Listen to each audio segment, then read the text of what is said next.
योगिता तेजाड माझं नाव. आम्ही औरंगाबादचे. माझे मिस्टर खूप दारू प्यायचे, खूप म्हणजे खूप. फॅमिली खूप त्रास द्यायचे आम्हाला ते. मग त्यांचे मित्र होते, त्यांना कोणीतरी हा रस्ता स्वामींचा दाखवला.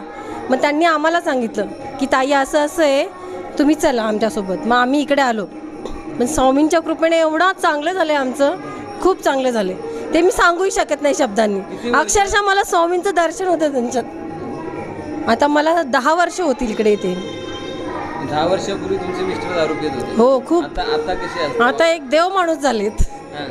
म्हणजे 100% व्यसनमुक्ती, या व्यसनमुक्तीमध्ये येऊन तुमचा संसार सुरळीत चालला. सुरळीत एकदम सुखी. आमचे घरचे खूप सुखी झाले. माझे मुलं पण एवढे खुश आहेत, खूप म्हणजे खूप. सगळी नाना महाराजांची कृपा. इतरांना तुम्ही सल्ला देता का? हो देते. इतर कोण आले का तुमच्यावर कधी काय? हां भरपूर जण येऊन गेले. चालेल. हां येऊन गेलेत भरपूर. त्यांचे मित्रच आलेत. हां त्यांना पण